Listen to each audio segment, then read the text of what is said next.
Hello friends, welcome to Bismi சமையல். இன்றைக்கி நம்மளோட வீடியோவில் பெண்களுக்கு தேவையான சூப்பரான கிச்சன் டிப்ஸ் தான் பார்க்க போகிறோம். வெறும் கிச்சன் டிப்ஸ் மட்டும் கிடையாது, நம்ம கடைகள்லேயும் ஆன்லைன்லேயும் அதிக விலை கொடுத்து வாங்குகிற பொருட்களை நம்ம வீட்டிலையே ₹1 கூட செலவில்லாமல் நமக்கு தேவையான மாதிரி ரொம்ப சூப்பராக செஞ்சு முடிச்சிடலாம். ஸோ அந்த மாதிரியான விஷயங்களும் இந்த வீடியோவில் இருக்குது. என்னென்னங்கிறத நம்ம இப்போ பார்க்கலாம். இங்கே பார்த்தீங்கன்னா நான் ஒரு காலியான பால் கேன் எடுத்திருக்கேன். இந்த பால் கேனை வச்சு நம்ம ஒரு சூப்பரான ஆர்கனைசர் தான் ரெடி பண்ண போகிறோம். இது எல்லாருக்குமே தேவைப்படக்கூடிய ஒரு முக்கியமான ஆர்கனைசர் தான். யாருமே இது வேண்டான்னு சொல்ல மாட்டீங்க, அந்தளவுக்கு ரொம்ப யூஸ்ஃபுல்லாக இருக்கும். எப்படி செய்கிறோன்றதை நம்ம இப்போ பார்க்கலாம். இந்த மாதிரியான பாட்டில் மட்டும்தான் எடுக்கணும்னு இல்லை, உங்கள் வீட்டில் வேறு ஏதாவது காலியான பாட்டில் இருந்தாலும் நீங்கள் எடுத்து யூஸ் பண்ணிக்கலாம். இந்த பாட்டிலோட ஒரு பக்கத்தில் மட்டும் நம்ம குட்டி குட்டியாக ரவுண்ட் ஷேப்பில் கட் பண்ணி எடுக்க போகிறோம். நான் இந்த மாதிரி ஒரு டப்பாவோட மூடி எடுத்திருக்கேன். ஸோ நம்ம இந்த சைஸில் கட் பண்ணி எடுத்தோன்னா கரெக்டாக இருக்கும். இதை விட பெரிய சைஸ் வேண்டாம், ரொம்ப பெருசாக இருக்கும். ஸோ இந்த சைஸில் இருக்கிற மாதிரி நீங்கள் மார்க் பண்ணிக்கோங்க. இந்த மாதிரி நான் மார்க் பண்ணியிருக்கேன். இப்போது இது எல்லாத்தையும் நம்ம கட் பண்ணி எடுத்துடலாம். இந்த மாதிரி ஒரு பழைய கத்தி எடுத்து ஸ்டவ்வில் காட்டி நல்லா சூடானதுக்கப்புறமா இதை நம்ம கட் பண்ணோன்னா ரொம்ப ஈஸியாக கட் ஆகிடும். இப்போது எல்லாத்தையுமே நம்ம இதே மாதிரி கட் பண்ணி எடுத்துக்கலாம். கட் பண்ணும்போதும் கொஞ்சம் கரெக்டாக ரவுண்ட் ஷேப்பில் கட் பண்ணி எடுங்க. ஸோ அப்போ நமக்கு பார்க்குறதுக்கும் நீட்டாக இருக்கும். இப்போது இந்த சைட் ஃபுல்லாகவே நம்ம கட் பண்ணியாச்சு. அடுத்து நம்ம அடியில் கட் பண்ணிக்கலாம். அடியில் கட் பண்ணும்போது பார்த்திங்கன்னா நம்ம 3 பக்கம் மட்டும்தான் கட் பண்ணணும், 4வது பக்கம் கட் பண்ணக்கூடாது. ஸோ இப்போ நான் காட்டுற மாதிரி கட் பண்ணுங்கள். ஒரு பக்கம் கட் பண்ணியாச்சு. இது 2வது பக்கம். இப்போது 3வது பக்கமும் நம்ம கட் பண்ணிக்கலாம். இப்போ பார்த்திங்கன்னா இது நமக்கு ஒரு மூடி மாதிரி இருக்கும். நம்ம ஓப்பன் பண்ணி க்ளோஸ் பண்ணிக்கலாம். லைட்டாக உள்ளே ப்ரெஸ் பண்ணி விட்டிங்கனாலே போதும், நல்லா க்ளோஸ் ஆகிடும். இந்த மாதிரி ப்ரெஸ் பண்ணால் மறுபடியும் ஓப்பன் பண்ணிக்கலாம். இப்போது இதை நம்ம வீட்டில் கவர் எல்லாம் ஸ்டோர் பண்ணி வைக்கிற ஒரு ஆர்கனைசராக தான் யூஸ் பண்ண போகிறோம். நம்ம வீட்டில் கடையிலேருந்து பொருட்கள் வாங்குகிற கவர் எல்லாம் பார்த்திங்கன்னா சும்மா அங்கே இங்கேன்னு குப்பை மாதிரி போட்டு வச்சுருப்போம். ஸோ அந்த மாதிரி கவர் எல்லாத்தையும் நம்ம இதில் ஆர்கனைஸ் பண்ணி வச்சுக்கலாம். இந்த மாதிரி அடியில் ஓப்பன் பண்ணிவிட்டு எல்லா கவரையுமே நம்ம ஈஸியாக உள்ளே வச்சிடலாம்.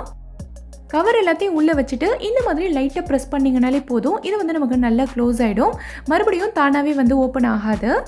இப்போ நமக்கு கவர் தேவைப்படும் போது பார்த்திங்கன்னா இது வழியாக நம்ம வெளியில் எடுத்துக்கலாம். லைட்டாக பிடிச்சி இழுத்திங்கனாலே போதும், நமக்கு ஈஸியாக வந்துடும். இதை நம்ம செவத்தில் மாட்டி வைக்கிறதுக்காக பேக் சைடில் இந்த மாதிரி ஒரு குட்டியாக ஓட்டை போட்டுக்கலாம்.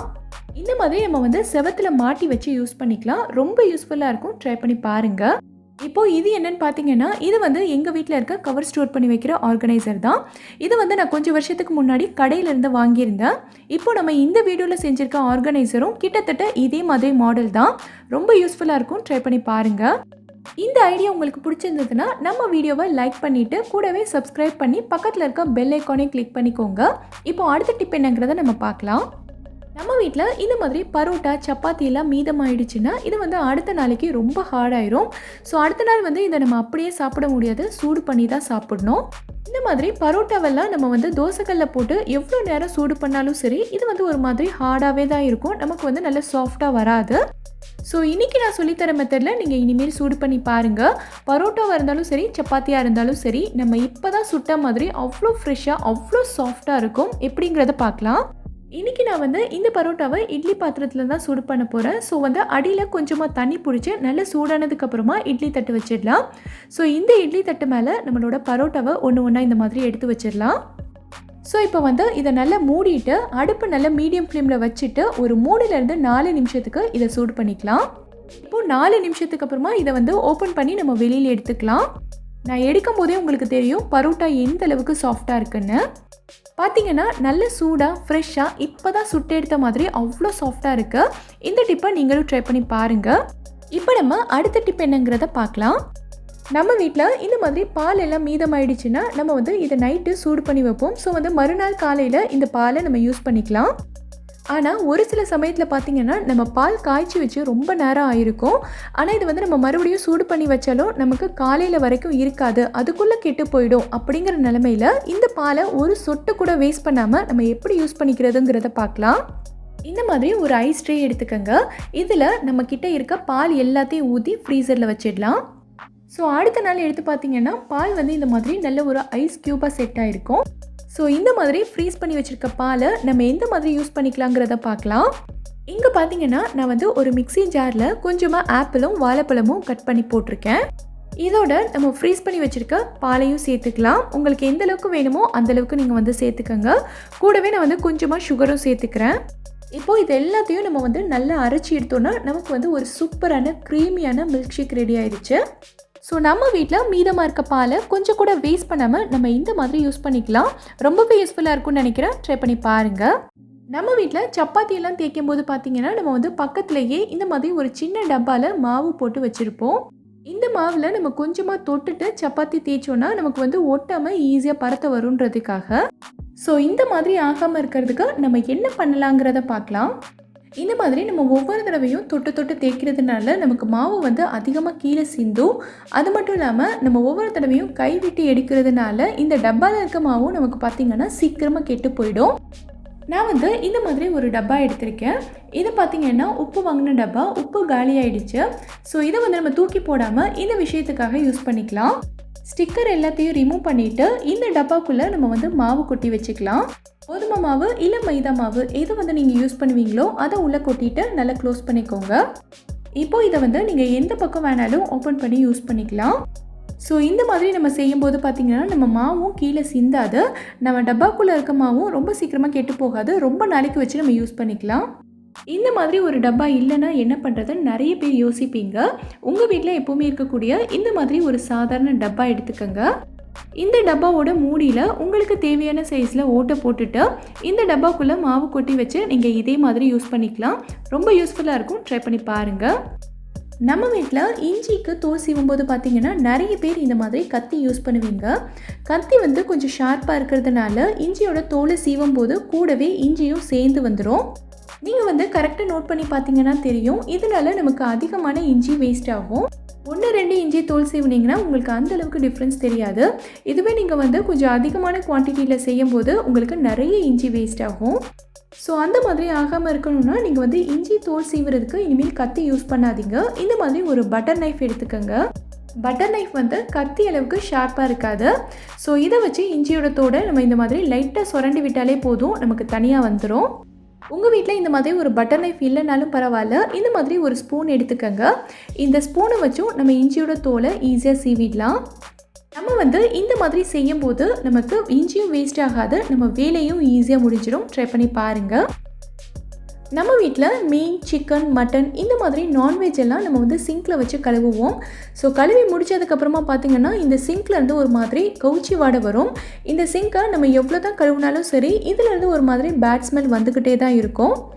ஸோ அந்த மாதிரி வாடை வராமல் இருக்கிறதுக்கு நம்ம என்ன பண்ணலாங்கிறத பார்க்கலாம். கொஞ்சமாக கோதுமை மாவு எடுத்து இந்த மாதிரி சிங்க் ஃபுல்லாக நல்லா தூவி விட்டுருங்க. இப்போ இந்த சிங்கை நம்ம வந்து நல்லா தேய்ச்சி விட்டுறலாம். இதுக்கு வந்து நீங்கள் ஃப்ரெஷ்ஷாக உங்கள் வீட்டில் எப்போவுமே யூஸ் பண்ணிகிட்டு இருக்க கோதுமை மாவு தான் எடுக்கணுன்ற அவசியம் இல்லை. சில சமயங்களில் கோதுமை மாவில் வண்டு வந்திருக்கும்.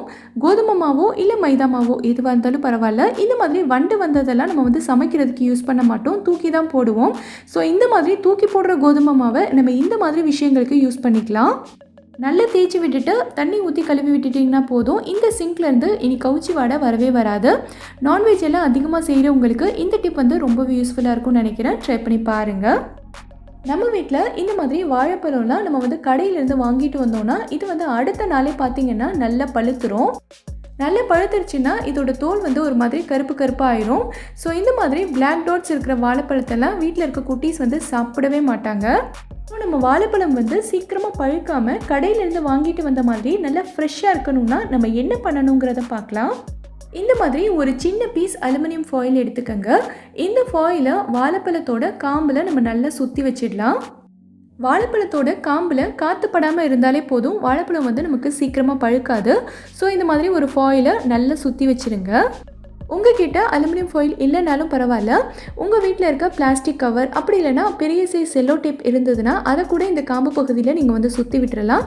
நம்ம வாழைப்பழம் வந்து சீக்கிரமாக பழுக்காது. நம்ம வீட்டில் இந்த மாதிரி காஞ்ச மிளகாலாம் யூஸ் பண்ணும்போது பார்த்திங்கன்னா ஒரு சில ரெசிபீஸ்க்கு மசாலா அரைக்கும் போது இந்த காஞ்ச மிளகாயை வறுத்துட்டு சேர்த்தா தான் நல்லாயிருக்கும். அதே மாதிரி இட்லி பொடியிலையும் கூட நம்ம இந்த காஞ்ச மிளகாயை வறுத்துட்டு தான் சேர்ப்போம். இந்த காஞ்ச மிளகாயை நம்ம வறுக்கும் போது பார்த்திங்கன்னா நமக்கு வந்து அதிகமாக நெடி வரும். இந்த நெடியால் நமக்கு கண்ணில் மூக்கில் இருந்து ஒரு மாதிரி தண்ணி வரும். வீட்டில் இருக்கிற எல்லாருக்குமே இதால் கஷ்டம்தான். ஸோ இந்த மாதிரி ஆகாமல் இருக்கிறதுக்கு நீங்கள் வந்து காஞ்ச மிளகாய் வறுக்கும்போது கொஞ்சமாக உப்பு சேர்த்துக்கங்க. தூள் உப்பு இல்லை கல் உப்பு எது வேணாலும் நீங்கள் வந்து சேர்த்துக்கலாம். இந்த மாதிரி நம்ம உப்பு சேர்த்து வறுக்கும்போது பார்த்திங்கன்னா இதிலேருந்து அதிகமாக நமக்கு நெடி வராது. எவ்வளோ நேரம் வேணாலும் நம்ம வந்து நின்று வறுக்கலாம். நல்லா வறுத்ததுக்கப்புறமா இந்த மிளகாய் மட்டும் தனியாக எடுத்துக்கங்க. இதில் இருக்க உப்பை வந்து நீங்கள் அடுத்து சமைக்கும் போது வேறு எதுக்காவது யூஸ் பண்ணுறதா இருந்தாலும் யூஸ் பண்ணிக்கலாம். இந்த வீடியோவில் நான் சொல்லியிருக்க எல்லா டிப்புமே உங்களுக்கு ரொம்பவே யூஸ்ஃபுல்லாக இருக்கும்னு நினைக்கிறேன். எந்த டிப் உங்களுக்கு ரொம்ப யூஸ்ஃபுல்லாக இருந்ததுங்கிறத எனக்கு கமெண்ட்டில் சொல்லுங்கள். இந்த வீடியோ பிடிச்சிருந்தா லைக் பண்ணுங்கள். உங்கள் ஃப்ரெண்ட்ஸ் உங்கள் ஃபேமிலி மெம்பர்ஸ் கூட இந்த வீடியோவை ஷேர் பண்ணுங்கள்.